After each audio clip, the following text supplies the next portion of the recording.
This is 9/11 Freefall.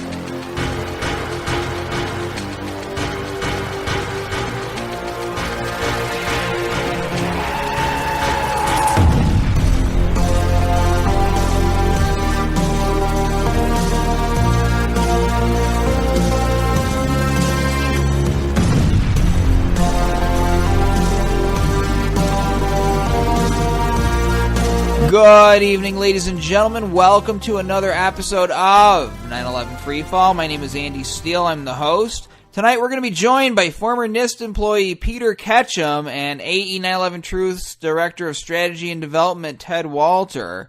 You'll probably notice that AE911Truth put out a short movie on the internet. You can see it on our Facebook page and really all over the internet at this point, in which Peter Ketcham is being interviewed talking about his own call for a new investigation into the destruction of the Twin Towers and World Trade Center 7 on 9/11, criticizing the official investigations done by the National Institute of Standards and Technology, his former employer. So we'll be talking more about that this evening. It's a very lively and long discussion that we have, so we're going to be jumping right into it. I'll be playing that for you in just a few moments. Stay tuned.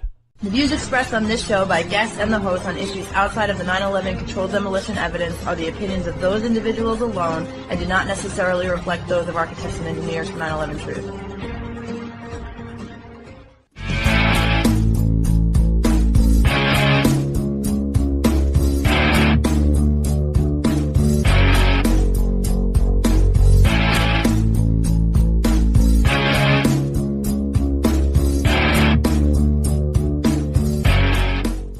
Today I am joined by Peter Ketcham and Ted Walter. Peter Ketcham was a member of the NIST technical staff during the period from 1997 to 2011. He initially joined the High Performance Systems and Service Divisions and later became a member of what was at the time the Mathematical and Computation Sciences Division of the Information Technology Laboratory. We'll be getting into more of what that is in just a moment. And of course, Ted Walter is no stranger here to 9/11 Freefall. He's the Director of Strategy and Development here at AE911 Truth. Prior to his work with AE, he was involved in a number of 9/11 Truth related campaigns, including the Building What campaign that so many people are familiar with. So I just want to welcome you guys to the show this morning. Thank you. Thanks, Andy. Thank you for inviting me. So, Peter, your video that you are in, a lot of great people were involved in putting that together. I can see right now, we're recording this a day after it was posted on Facebook. It's very popular.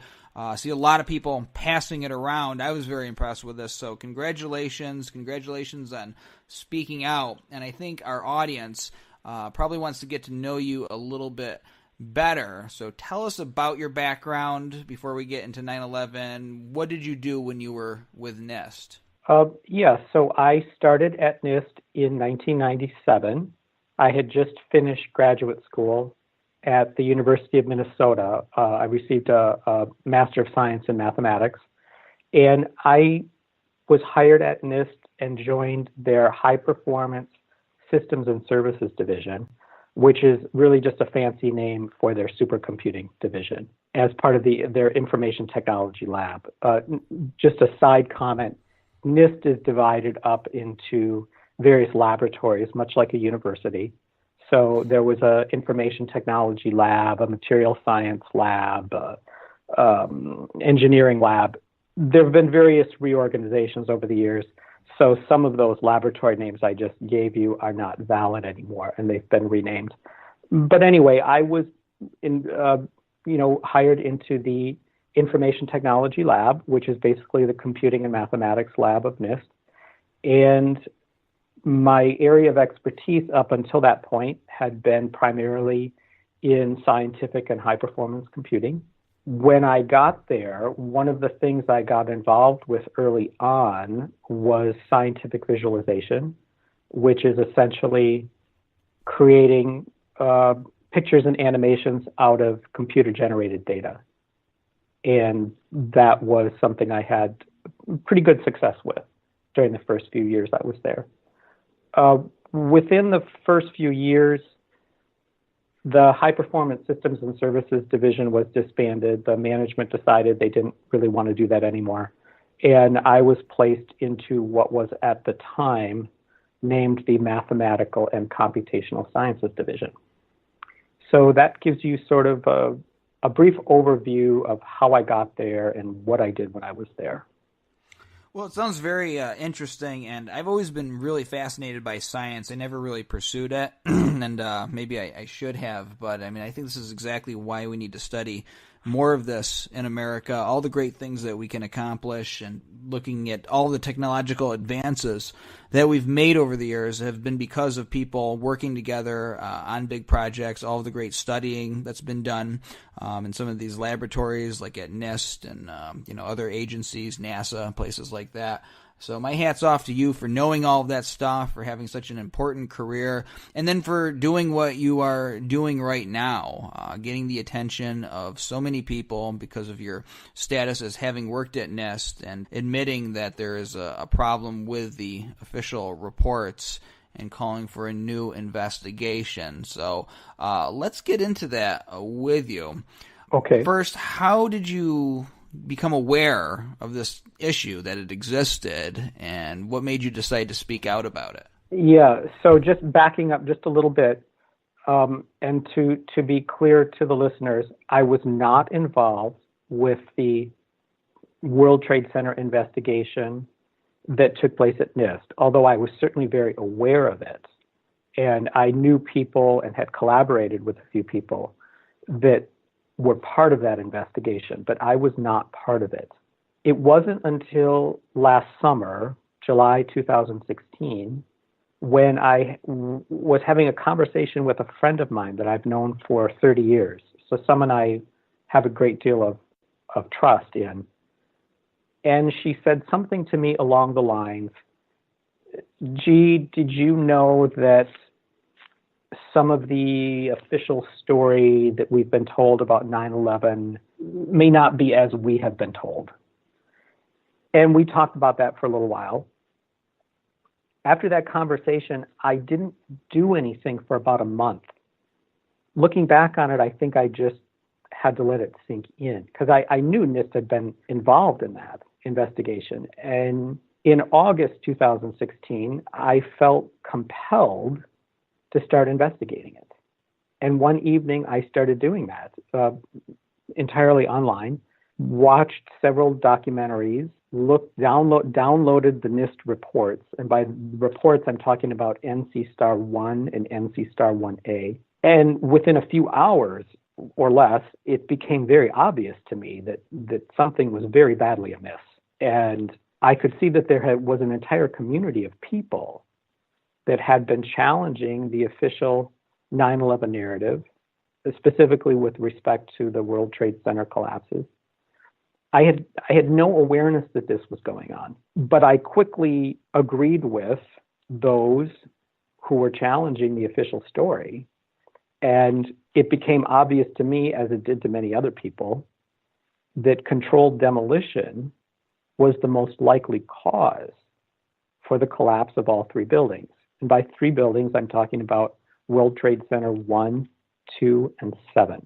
So that was my initiation into it, and I was consumed by it over the next few days and eventually contacted architects and engineers for 911Truth's. Now, you say in the video that you don't feel that NIST investigation was a sincere and genuine study. What are your main problems with the official report itself and how they went about looking into the destruction of these buildings? Well, the short answer is controlled demolition is the most likely cause for destruction. And when you do a scientific investigation, you typically start by investigating the most likely cause. That is just the logical, rational thing to do. But it was clear that NIST had done everything they could to avoid investigating controlled demolition as a cause. They bent over backwards to avoid addressing that.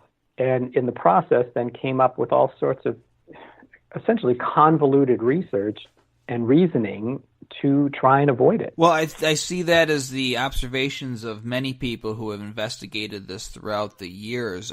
Just the common sense factor, I speak as just an average person watching that building fall down, seeing it on video, didn't see it live, but seeing it on video and knowing there has to be more to the story than just random office fires. And then you wait several years for an explanation to come out, and it doesn't make any sense for a few thermally expanding beams in the corner of a building to push a girder off its seat to cause this entire building to fall as one unit. Unprecedented at that point. Yeah. So even in the NIST presentations, and in this case, of course, let's be clear that we're talking about Building 7.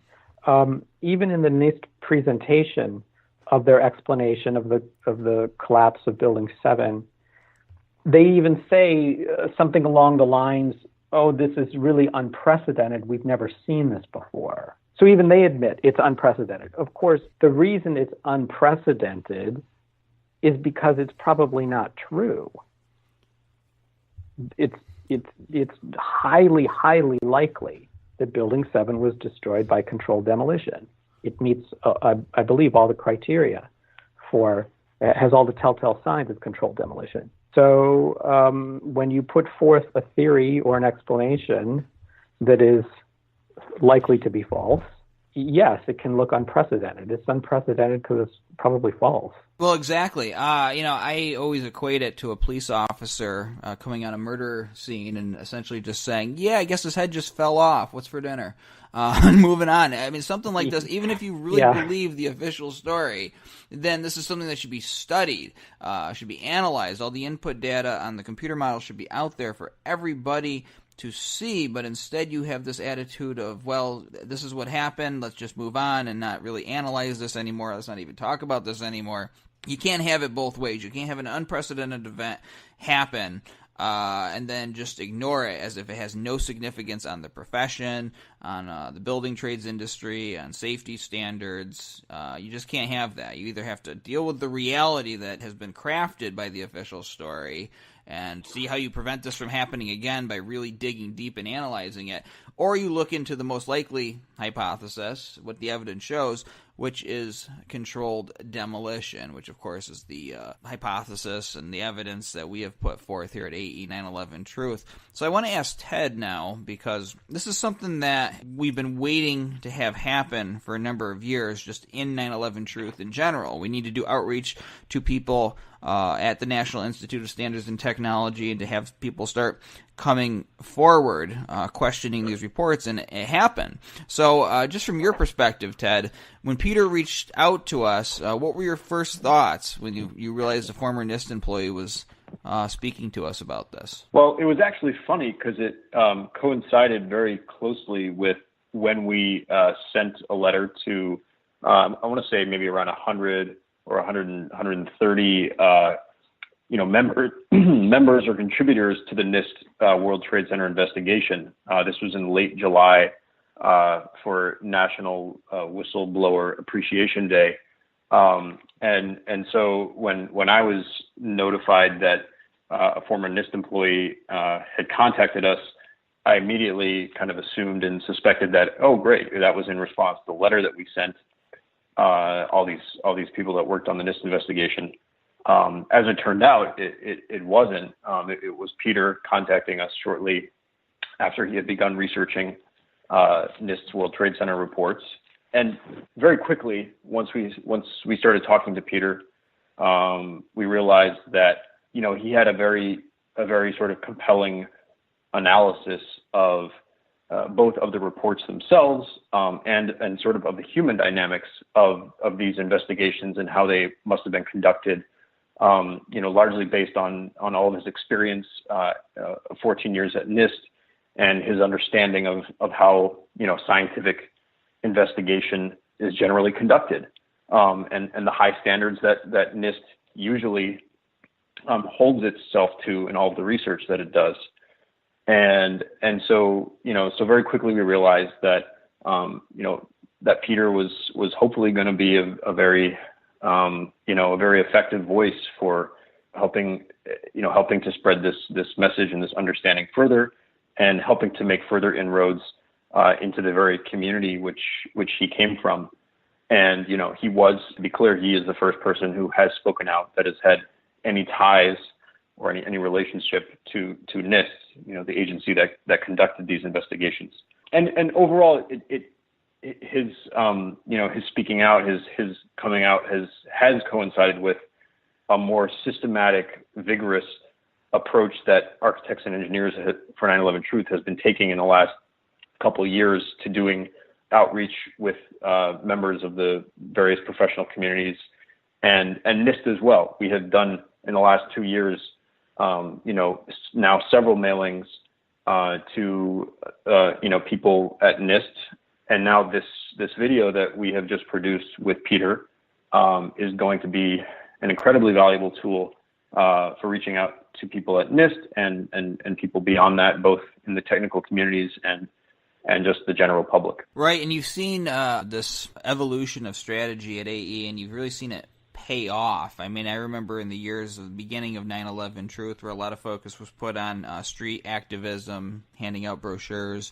on the corners, going to Ground Zero every year, and trying to reach out to the media, but doing it in a sort of way where you're on the outside while they're maybe recording something. You wait till the reporter's done talking and then talk to them afterwards.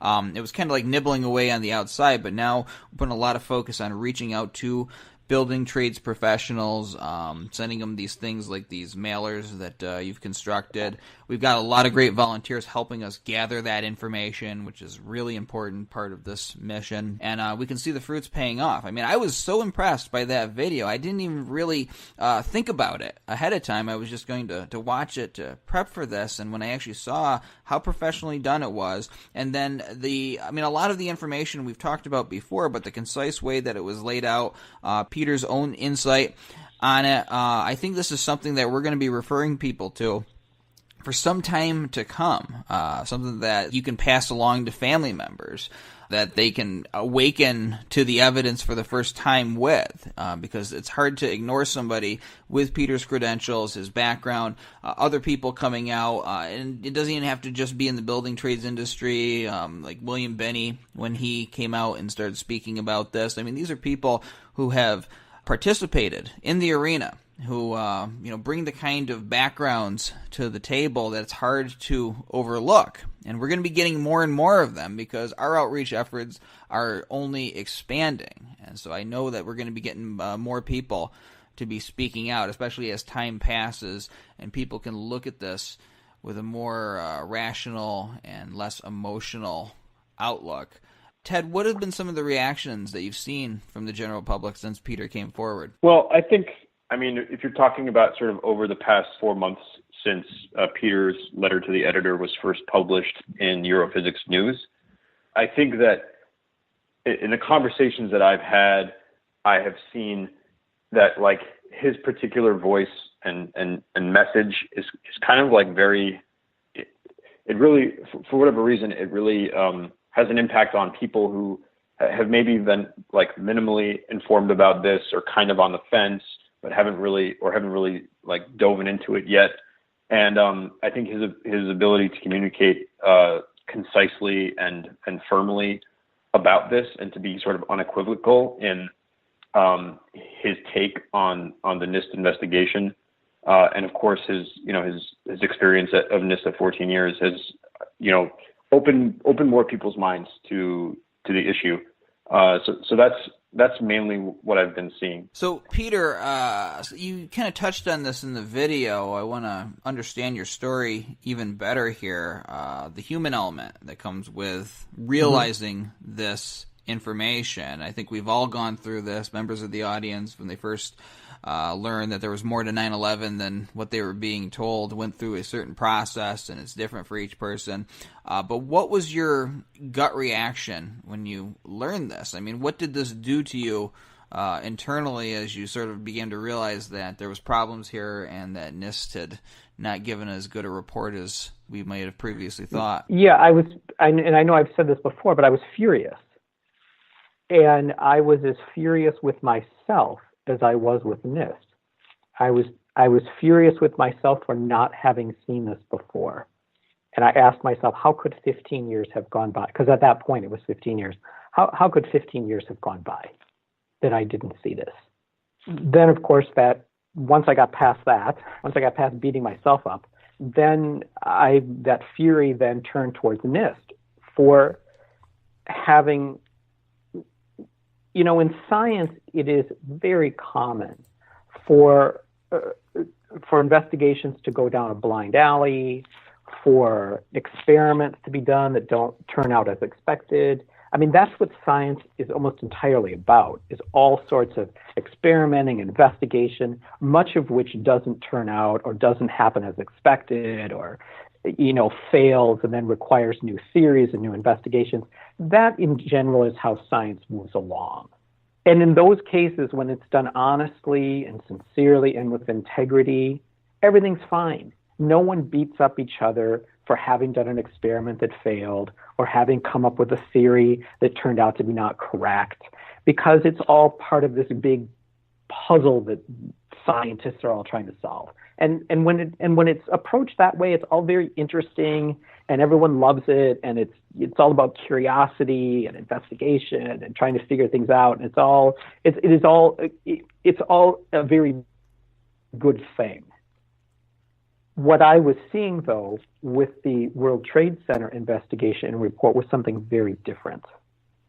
What I was seeing was evasiveness, resistance to investigate the most likely causes, combativeness, defensiveness, and also this refusal to turn over information. By that, as I began to investigate, I began to realize that NIST was withholding certain aspects of the investigation, mathematical models, files, evidence, data. They were withholding things, and for reasons that didn't hold water, reasons that were extremely suspicious. Well, that was one of the questions I wanted to ask you, is because, and I understand you didn't work on the reports, but just from your own perspective as somebody who has been at NIST and been involved in experimenting and doing what you got to do for your divisions of that organization, is there any rational reason to withhold the input data on the computer models for World Trade Center 7? They cite public safety, but what kind of public safety risk could there be presented by releasing that data? Shouldn't architects and engineers have it? Yeah. Well, all right. So let me preface this by saying that this is strictly my own opinion. There is no rational reason to withhold this information unless you are trying to hide something. So there is a rational reason, but it is not a scientific rational reason. It is a rational reason based on politics, human behavior, all sorts of non-scientific things. If a criminal hides evidence, that is rational because the criminal doesn't want to be caught. So when I look at the things that NIST is refusing to release and giving reasons like, oh, this could be a threat to public safety. Now, I look at that reason, and from a scientific or technical point of view, saying that this is a threat to public safety isn't believable. It's not plausible. So in that sense, that is not a rational reason.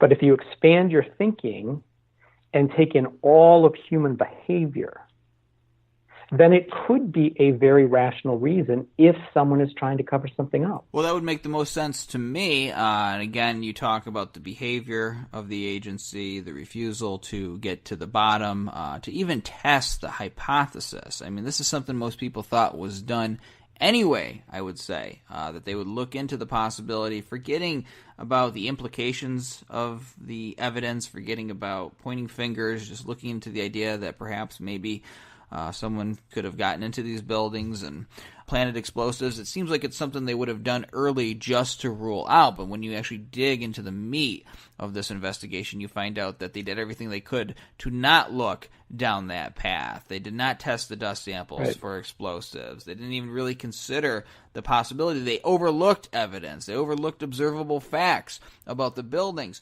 They were not really interested in public comment. There was a certain period where they had it open to public comment, probably because it was expected, and then they close it and don't want to hear anything else about this. The matter is settled in the minds of NIST, even though there's these areas that they haven't even touched upon, and so many problems with the reports. We had a team discover missing structural features in their analysis, NIST analysis, that should be included, that completely challenges what they say happened. At the very least, they owe the American public new analysis. This is 9/11. This isn't just some minor thing that happened. I mean, we're still suffering the effects of it.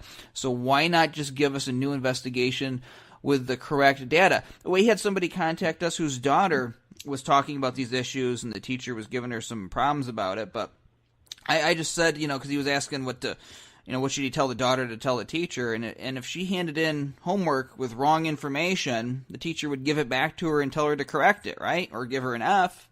So why can't NIST do the same thing? It just makes sense, and that's a scientific thing to do. Yes, and when a scientific investigation is conducted, as I said in the video, in a sincere and genuine way, it is quite possible that someone can honestly and sincerely overlook something, go down the wrong path in a very honest way, and then when those things are brought to their attention, and this happens in science all the time, when these shortcomings are brought to the attention of whoever or whatever community is investigating, the typical response is, oh, that's a really good point. We'll take a look at that.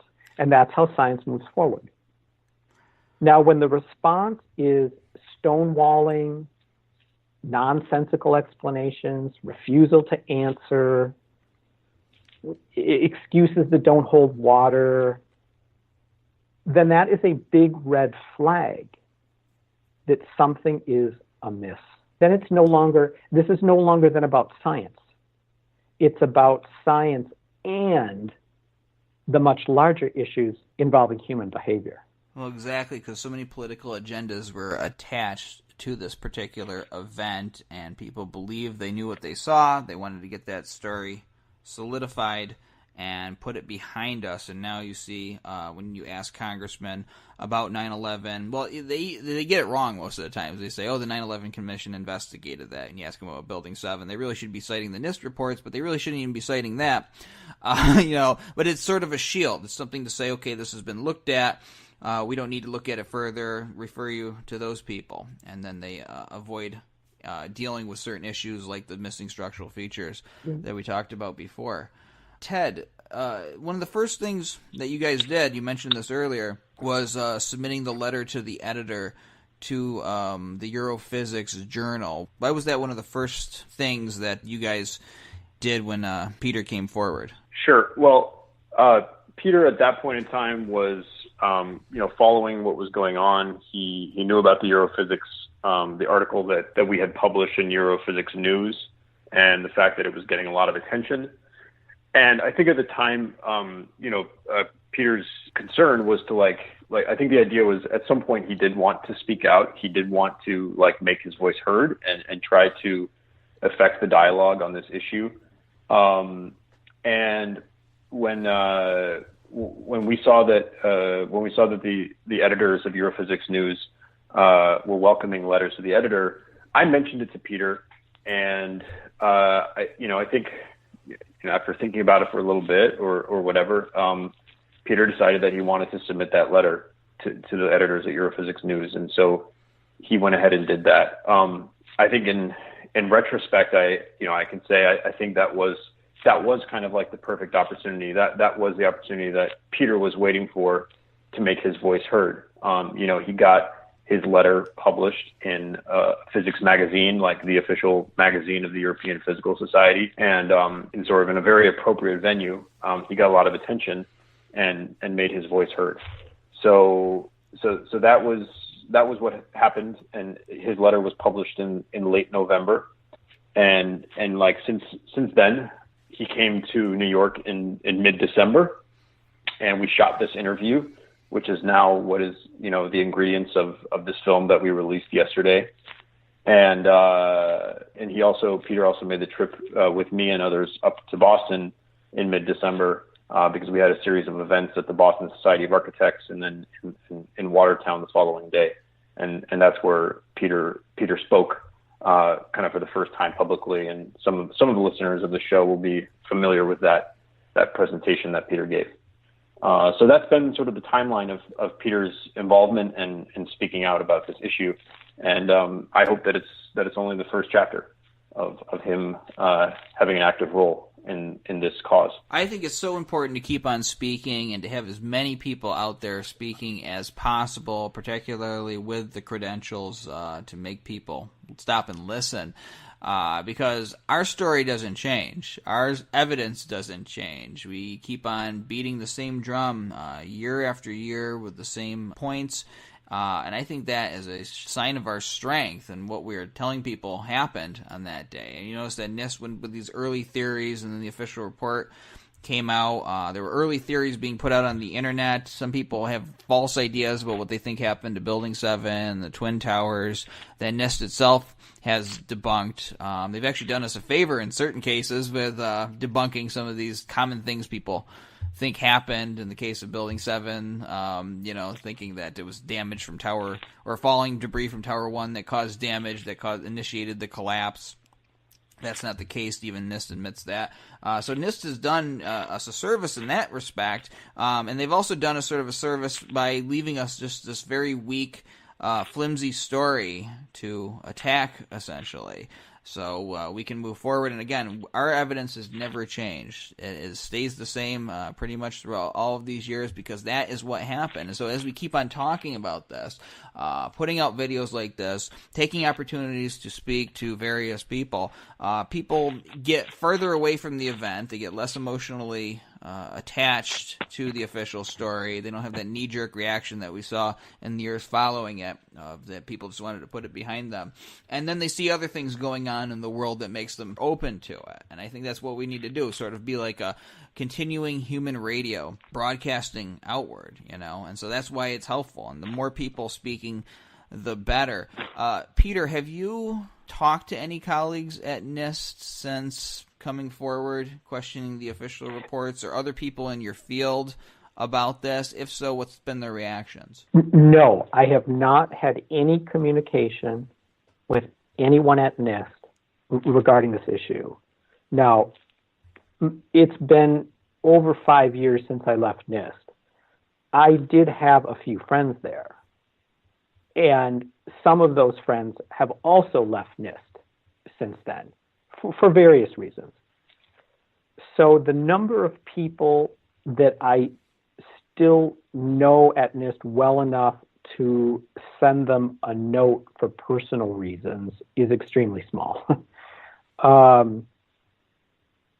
But I have not communicated with anyone at NIST regarding anything to do with 9/11 or the World Trade Center investigation. In terms of my field, I'm in the process of making a transition to mobile application development, which is pretty much in line with the sort of software development work I've done for years. But my point is, I don't have at this point a huge community of people that I would say are in my field that I can talk to. So the answer is no. I have not communicated with anybody at NIST or in my field about 9/11, specifically with respect to the World Trade Center investigation. Now, I feel our evidence is solid, and as do the people listening to the show, probably most of them, and it certainly warrants a new investigation. I haven't seen any consequences personally, but I probably have less to lose than other people. You alluded to this a little bit in the movie that just got put out, the interview with you, but for the purpose of this audience here, why do you think more people haven't come forward and spoken out about this? Are you asking me or Ted? Oh, I'm sorry, Peter. Okay. Now, when you're saying people come forward, do you mean specifically at NIST or just in general? In general, and associated agencies that should have been responsible for looking into this should be interested in this. So, yeah, NIST and who orbits them. Okay. So, yeah, I'm happy to answer that. With the understanding, of course, that these are entirely my opinions and my guesses, because I don't have any no one who works in government has ever come to me and said, Peter, this is why I haven't spoken up. So I'm going based on my impressions and making guesses based on my experience of 14 years in the government. What I saw working in the federal government is that it is filled with risk-averse people. Now, that's not bad. I'm not criticizing that. That's just an observation. People who are risk-averse tend to be drawn to government employment, especially federal government employment. And that's a reasonable thing to do because government employment tends to be very stable. People who like a little more risk are either not going to work for the federal government or they'll work there a little while and then leave. The point I'm trying to make is that the kind of people who work in the federal government, including at NIST, are not likely to be risk takers. They're very likely to be risk averse. So these are not the kind of people who, by their nature, are going to be very willing or motivated or interested in speaking up, because that is a very risky thing to do. We live in a country, and perhaps a world, but let me just speak for the U.S. for now, where speaking out against the government is a very risky thing to do. And we've seen people be vilified, imprisoned, chased into exile for speaking out in various forms. Everyone can see that. It's obvious. So the typical NIST employee, and this is particularly true among the technical staff, for many of them, the job they have at NIST is a dream job because it's a really great place to work. If you're a scientist, a technical person, and you get a job at NIST that is in your field, that's like winning the lottery. And it is very common for people who are at NIST to join NIST after they finish graduate school and to stay there until they retire. It's very similar to what happens in colleges and universities with professors. Professors typically will start off at a particular college, university, and they will stay there until they retire. Sometimes they move around, but not a whole lot. They generally stay put. So the typical NIST employee has got a great deal to lose. They have excellent pay, generous benefits. They typically have great latitude in how they approach their scientific research. It's very stable employment. So if you're a NIST employee in that position, if you're going to speak out and challenge something as controversial as the World Trade Center investigation, then I think one would, and this is my opinion, one would have to be prepared to have their life destroyed. Now, I'm not saying that is an excuse or that someone should not step forward. What I'm saying is that someone who is currently a NIST employee who is going to speak out, and especially if they were part of the World Trade Center investigation, they have to be prepared for their life to be destroyed. It's a pretty high price to pay. But I'm hoping that someone will. But I'm just trying to sort of paint the landscape to explain why NIST employees may have been so quiet. It's really difficult when you are concerned about money, and that's not even, greedy or anything like that. When I say concerned about money, I know this. As you get older, you start thinking about what am I going to do after I can't work anymore? How am I going to maintain my current life? And then you have a spouse, you have children that you're putting through college. All of these ordinary, regular life things that weigh on human decision making. And so to me, it's no surprise that things like this can be swept under the rug. People can look the other way because it's just sort of how society is held together and how organizations are sort of stabilized, and these things can go on for decades unlooked at, unnoticed, untalked about until so many decades pass that, the people who were involved in it, affected by it, have passed from this earth, and they can look back and say, yeah, you know what, those people talking about Building 7 might have had a point. We should have investigated that better. Oh, well, we'll do that better next time. And then something else comes up and they don't do better next time. That seems to be the general cycle of how things go in this world, and it's not any kind of shadowy conspiracy or anything. It's just humans, how people are. I think that plays a large part into what we're dealing with. Right, and that's why I keep using phrases like human behavior, because this is all part of human behavior. And I'm not judging it. I'm not saying that this is good or bad. But these are the realities of life as a human. And let me add, with respect, going back to just a NIST, a technical employee, a member of the research staff at NIST, it is not unusual for their research to become very focused. They often become experts in the world at a very specific area. The problem is that if they were to lose their job in mid-career, they may have a very difficult time finding a job elsewhere because they've become so specialized that there may be no one willing to take them on at mid-career or later. And this adds to the fear, this adds to the pressure.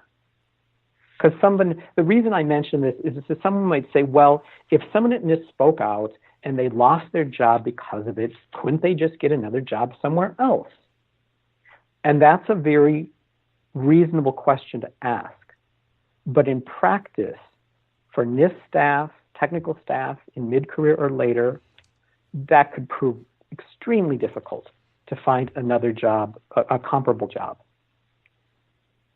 Yeah, it's not like when you're 18 and you get fired from Walmart and you can go down the street and work at Target. It's or in the private sector where there tends to be more moving around. You might be, this really fantastic sales manager at a great corporation, and for some reason you lose your job. And let's just, for sake of argument, let's say it's because you spoke out about 9/11. And you get pushed out, you get fired, or you get forced to resign, whatever. You might well find some other great corporation, some other part of the country that says, we don't care what you said about World Trade Center, we don't care what you said 9/11, you're a great sales manager, come on board. And you could be in your 50s, and it could all work out fine. You might even get a raise. But in the technical world, the scientific world, these very rarefied scientific research jobs, that is not the reality. Right, no, and that's a very good point to bring up, is that there may not be the research that you were doing at some other place, whether it be a government agency or another corporation. And plus, I'm thinking in terms of, we're talking about the human aspects and problems that people have to deal with, just packing up and moving. Again, it's not like just going down the street. You may have to move across the country, which is difficult. And if you're married, you might have a job. And Yeah, you can see how quickly. I mean, for a member of the NIST research staff, if they do leave NIST voluntarily, for whatever reason, one of the most likely places they would go is a university, a research university. They might also get a job at a government lab, but there's not a whole, it's not like there's a government research lab around every corner. There's really very few of them. And the people who are already in those positions aren't likely to leave. There's not going to be many openings. And the openings that do show up are almost always reserved for those who have just come out of graduate school. So my point is, if a scientist is going to leave NIST, most likely, if they do find another job, it's going to be at a university. as a professor. And it's not like there's this wide range of academic positions just begging for people. My sense is it's the opposite. It's very hard to get a job as a professor at a research institution. So not only could you speak up, lose your job at NIST, and then in the process of finding something else, you have to move all the way across the country, pick up your family, and as you said, you may have a spouse who may have a great job that then has to leave that, or you have to live in separate cities for years until you can work that out. So I think you can see how fraught this is with complications. Yeah, exactly. I mean, it's all very important points to bring up in terms of why it is so difficult to get something like this out onto the surface. And Ted, I want to ask you, have we done any outreach to NIST in the wake of Peter's coming forward? And what message would you want employees of NIST who may be listening, curious about this interview? What do you want them to take away from these developments? Sure. Well, it's been on the docket for the last couple months to actually mail Peter's letter to the editor in Europhysics News to about 100 people that worked on the NIST investigation. We have been so busy and tight on time that we have not been able to do that yet, but we do plan to do it very shortly, and have that basically be coincide with what we want to do this week, which is to email the interview with Peter to about 600 employees at NIST. We have compiled all of their contact information, and so we will be getting on that this week. And I mean, right there, we've done so much of this kind of like email outreach in the last year or two that's something that we can do very efficiently. So it's no trouble at all to hit those 600 people at NIST, and basically at no cost. And I'm really optimistic about, I think there's a decent chance that one or two or more people might come out of the woodwork as a result of getting this half an hour interview with Peter to all these people at NIST.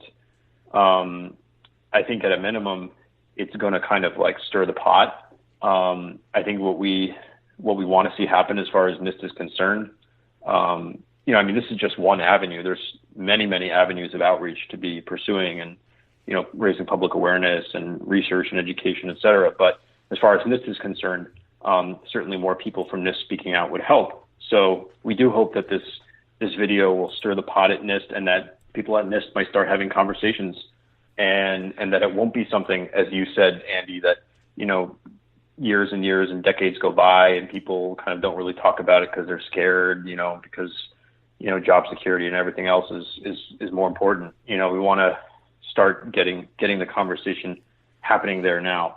I think that, I would be speculating to know exactly how many people at NIST are aware of the problems with the World Trade Center investigation. I would suspect the majority of the people that worked on the investigation understand that it was a flawed investigation, understand that they were, and certainly this was probably a top-down thing that was imposed, that the direction of the investigation was to avoid the most likely hypothesis. I think most people, especially those who worked on the World Trade Center investigation at NIST, know this. They're very much aware of this. And some people outside of the World Trade Center investigation are also aware of it.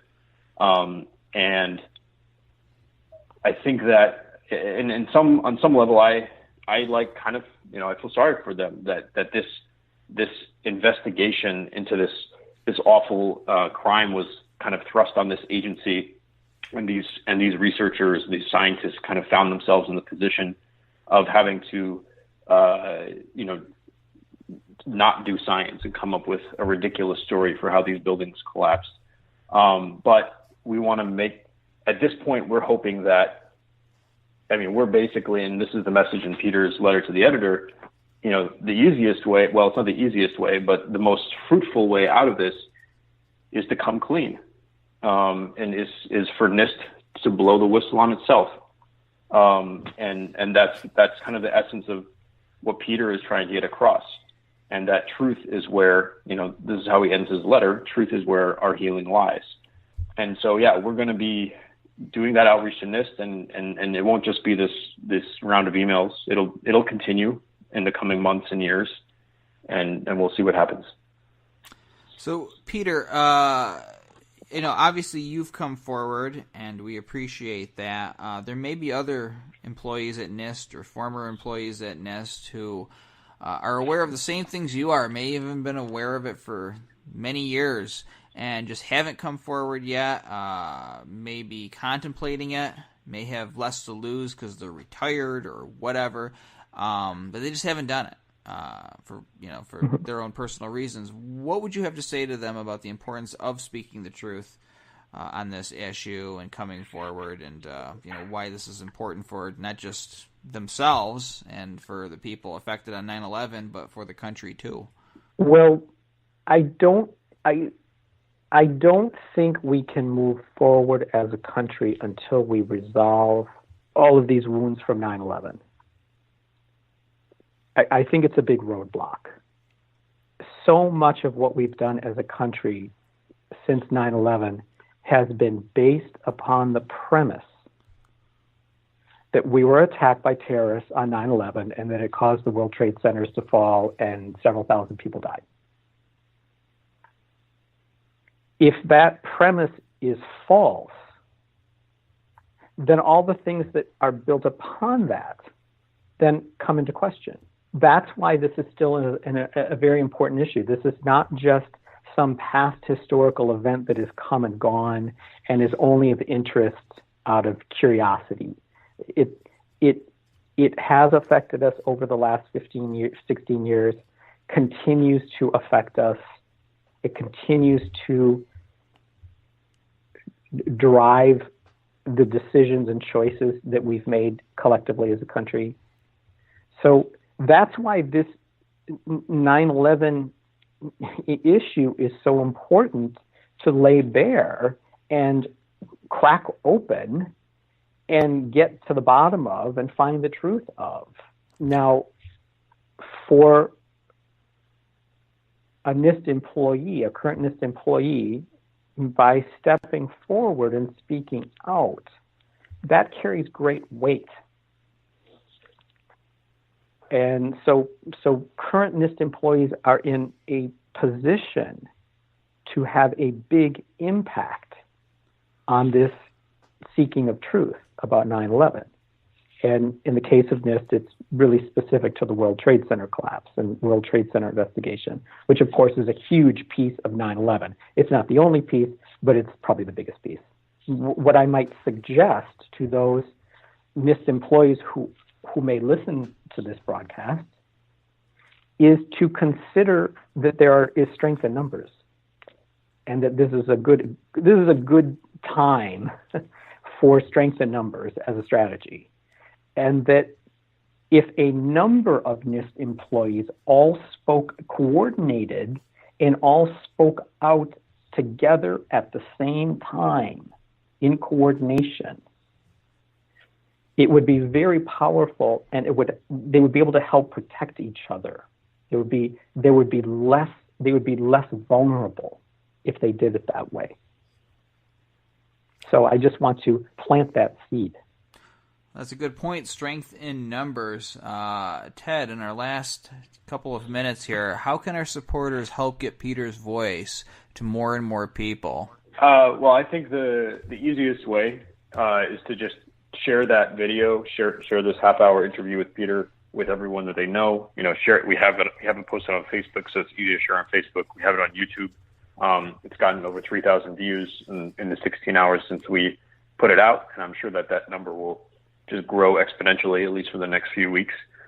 Just call into radio shows and let people know that Peter has spoken out, and send the video to places like that, media outlets. We have a press advisory that we're gonna put out, and people can use that and say, hey, look, you can interview Peter Ketcham if you want to hear from somebody that used to work at NIST. I think personally, in my opinion, I think this half-hour interview with Peter is the most important outreach tool, certainly in terms of a film, of a video that we've released since 9/11 Explosive Evidence Experts Speak Out and Solving the Mystery of Building 7 with Ed Asner. So I strongly encourage. We've already seen in the last day and also in the last few weeks of kind of like showing this to like our focus group friends that this video is very effective, and Peter's message is very effective for reaching out to people that are either new to this information or have been resistant to it or are on the fence about it. That is who this video has really been made for. We put a lot of effort into making sure that we were explaining the entire story. What is NIST? How long was the World Trade Center investigation? How long did that take? What was the story that NIST says that, brought down these buildings? We really tailored it to a new audience. And I think and obviously that's where we have to go now. Like that's the next layer of education and outreach. So I just really encourage people to use this interview as a tool for informing their friends and colleagues and family. Exactly, and of course you can volunteer with AE911Truth. We got a systematic way that we can get information out to professionals, and now we've got more material here with this video like Ted was talking about. We can do a whole another round of outreach. You can join up, do a little bit of work for a few hours a week, help us find those professionals out there and do your part in this important effort. So that's another option available. So many ways to get the word out. And Peter, I want to thank you so much for stepping forward, and I'm going to look forward to working with you in the future. And of course, Ted, thank you for all you do here. Too much to list here at the end of the show. And guys, thanks for coming on the show today. Well, you're welcome, and thank you for inviting me. Thanks, Andy. This program is on every Thursday night on No Lies Radio at 10 o'clock Eastern, 7 o'clock Pacific. You can also keep track of the archives by going to 911freefall.com. This is Andy Steele saying have a great week and good luck.